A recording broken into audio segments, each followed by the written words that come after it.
नमस्ते, मी योगेश कुटे. लेट्सअप खबर बातमध्ये तुम्हा सर्वांचं पुन्हा एकदा स्वागत. सारेचं दीप मंदावलीत आता, मी उजेड कुठे पाहू. सगळ्या सरकारी यंत्रणा, घटनात्मक संस्था एखाद्या विशिष्ट पक्षाच्या दावणीला तर बांधल्या गेल्या नाहीत ना, अशी शंका जेव्हा अनेकांना वाटू लागते, तेव्हा न्यायालयातनं असा एक निकाल आलेला आहे की त्या निकालामुळे एक सनसनीत चपराक इथल्या व्यवस्थेवरती बसावी असं चित्र निर्माण झालेलं आहे. या निकालामुळं अनेक जे सत्ताधारी मार्तंड आहेत, त्या सत्ताधारी मार्तंडांच्या कानाखाली झिंझिण्या उठाव्यात असा हा निकाल आहे. हा निकाल आहे मुंबई उच्च न्यायालयाच्या एकल खंडपीठाचा आणि याचे न्यायमूर्ती होते न्यायमूर्ती माधव जमादार. माधव जमादार यांनी एका कथित गुन्ह्यातील आरोपीला जामीन देताना अशा प्रकारे काही वक्तव्य केलेली आहेत की त्याच्यामुळं सनसनीत चपराकच इथल्या व्यवस्थेला बसलेली आहे. प्रकरण साधं होतं, सोपं होतं, पण या प्रकरणापाठीमागे सरकारी यंत्रणा, सामान्य माणसाचा, राजकीय कार्यकर्त्याचा कसा आवाज दडपू पाहत होतं हे देखील या निकालामुळे स्पष्ट झालं. पण आपली न्यायालयं ही जर जागृत असतील आणि सर्वसामान्यांच्या अभिव्यक्ती स्वातंत्र्याला पाठिंबा देणारी आणि या पाठिंब्यासाठी निर्धारानं पुढे येणारे असतील तर काय निकाल येऊ शकतो हे माधव जमादार यांनी दाखवून दिलेलं आहे. अमित शहा मुर्दाबाद म्हटलं किंवा भाजप सरकार मुर्दाबाद म्हटलं म्हणजे हा एखाद्या सर्वसामान्य माणसाचा किंवा राजकीय कार्यकर्त्याचा मोठा गुन्हा नाही. त्याला तडीपार करणं, त्याला तिथल्या जिल्ह्यातनं हद्दपार करणं हे या लोकशाही व्यवस्थेमध्ये मान्य नाही असं सुनावणारे न्यायाधीश आजही आहेत आणि त्यांचं नाव आहे Madhav Jamadar. Social Democratic Party of India म्हणजे SDPI या पक्षाचे सरचिटणीस सईद अहमद वब्दुल वाहिद चौधरी यांनी एक आंदोलन केलेलं होतं. हे आंदोलन कशाच्या विरोधात होतं तर CCAच्या विरोधात आंदोलन होतं. म्हणजे जो सिटिझन ॲक्ट आणलेला होता त्याच्या विरोधात ते आंदोलन त्यांनी केलेलं होतं.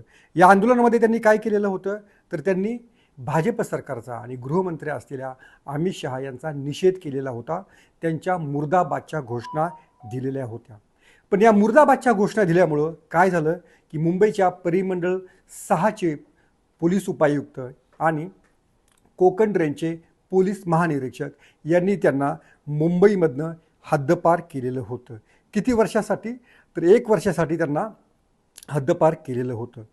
पण या हद्दपारीचा किंवा तडीपारीचा जो निकाल आहे पोलिसांनी दिलेला आहे, निर्णय आहे, तो बेकायदा आहे आणि तो एका विशिष्ट चुकीच्या हेतूने केलेला आहे, मालाफाईड इंटेन्शनने केलेला आहे. त्यामुळं मी हा निकाल रद्द करत आहे. पण हा निकाल करताना जमादार केवळ निकाल रद्द करून थांबलेले नाही आहेत, तर त्यांनी जी काही विधानं केलेली आहेत ती विधानं पुढच्या काळामध्ये ऐतिहासिक ठरतील अशा प्रकारची ही विधानं आहेत. पहिलं विधान काय आहे की भारतीय राज्यघटनेचं कलम 19 जे आपल्याला भाषणाचं आणि अभिव्यक्ती स्वातंत्र्याचं हक्क देतं आणि कलम 21 सन्मानानं जगण्याचा अधिकार देतं. या दोन्ही कलमाच्या अंतर्गत प्रत्येक नागरिकाला आपलं मत निर्भयपणे मांडण्याचा अधिकार आहे हे न्यायालयानं ठणकावून सांगितलं. आणि एखादं जर आंदोलन झालं तर ते आंदोलन करणं म्हणजे नागरिकांचं मूलभूत हक्क आहे आणि ते आंदोलन थांबवणं म्हणजे तो मूलभूत हक्क हिरावून घेण्यासारखं आहे. त्यामुळे माधव जमादार यांनी जी काही विधानं केलेली आहेत ती विधानं थोडक्यामध्ये पुढील प्रमाणे आहेत आणि जी ऐकून तुम्ही देखील म्हणाला, अरे न्यायमूर्ती साहेब तर माझ्याच मनातलं बोललेले आहेत. अमित शहा मुर्दाबाद अशा घोषणा देणं हे तडीपारीचं कारण होऊ शकत नाही. विधान क्रमांक 2, सरकारचा निषेध करण्याचा अधिकार हा नागरिकांना आहे. केवळ सरकारच्या निर्णयाचा विरोध करणं हे एखाद्या नागरिकाला हद्दपार करण्याचे कारण ठरू शकत नाहीत. तसे केल्यास नागरिकांच्या मूलभूत अधिकारांवरती गदा येते. विधान क्रमांक 3, हे काय चाललं आहे, जनतेला सरकारला गुलाम बनवायचे आहे का? ते निषेध नाही करू शकत, आंदोलन करू शकत नाहीत, हे सर्व काय आहे? विधान क्रमांक 4, आता अनेक परीक्षांचे पेपर लीक होत आहेत, नागरिकांनी निषेध केला तर तुम्ही गुन्हे दाखल करता, हे योग्य आहे का? विधान क्रमांक 5 आणि हे फार महत्त्वाचं विधान आहे, पोलीस मुख्यमंत्र्यांचे किंवा पंतप्रधानांचे सेवक नाहीत, पोलीस हे जनतेचे सेवक आहेत. त्यामुळं आपण जेव्हा म्हणतो की पोलीस एखाद्या नेत्याचे, एखाद्या सरकारचे किंवा एखाद्या मंत्र्याचे गुलाम नसून ते जनतेचे सेवक आहेत हे सांगण्याची वेळ न्यायमूर्तींवरती आली. अशा प्रकारे पोलीस यंत्रणा काम करत होती हे जमादार यांनी दाखवून दिलेलं आहे. हा तडीपारीचा आदेश रद्द जर केला नाही, जर या पोलीस उपायुक्तांनी हा आदेश तडीपारीचा रद्द केला नाही तर त्यांना कारणे दाखवण्याची नोटीस बजावू, असा देखील इशारा न्यायमूर्ती जमादार यांनी दिलेला आहे. तर हे न्यायमूर्ती जमादार आहेत कोण?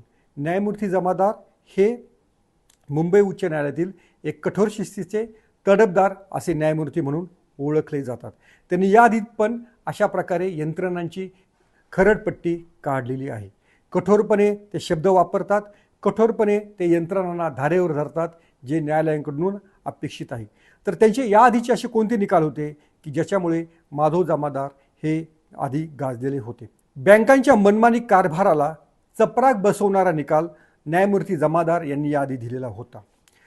कर्ज थकवणाऱ्यांच्या विरोधात लुकआउट नोटीस जारी करणाऱ्या सार्वजनिक क्षेत्रातील बँकांच्या अधिकाऱ्यांना त्यांनी मसल पॉवरचा यूज किंवा दडपशाही म्हणत अशा नोटिसा रद्द केलेल्या होत्या.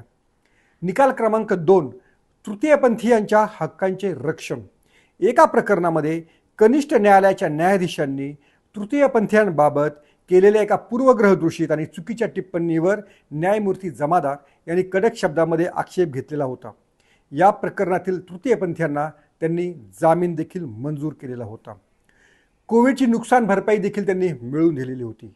कोरोना काळात केवळ RT-PCR रिपोर्ट नव्हता, या कारणावरून महापालिकेच्या कर्मचाऱ्याला विमा किंवा मदत नाकारणाऱ्या बेस्ट शासनाला त्यांनी 50 लाखांची भरपाई देण्याचा आदेश दिलेला होता. तर या साधा अर्थ काय मग? की न्यायमूर्ती माधव जमादार हे केवळ तांत्रिक न्यायमूर्ती माधव जमादार हे केवळ कायद्याच्या तांत्रिक बाबीवर न जाता संविधानाचा मूळ आत्मा आणि मानवी मूल्य लक्षात घेऊन आपले निकाल आणि आपली टिप्पणी हे परखडपणे करत असतात. त्यामुळं या निकालानं न्यायदेवतेची, न्यायालयीन यंत्रणेची देखील इज्जत वाचलेली आहे आणि या देशामध्ये कायदा महत्त्वाचा आहे, जनतेचे मूलभूत अधिकार महत्त्वाचे आहेत याचा स्पष्ट संदेश दिलेला आहे.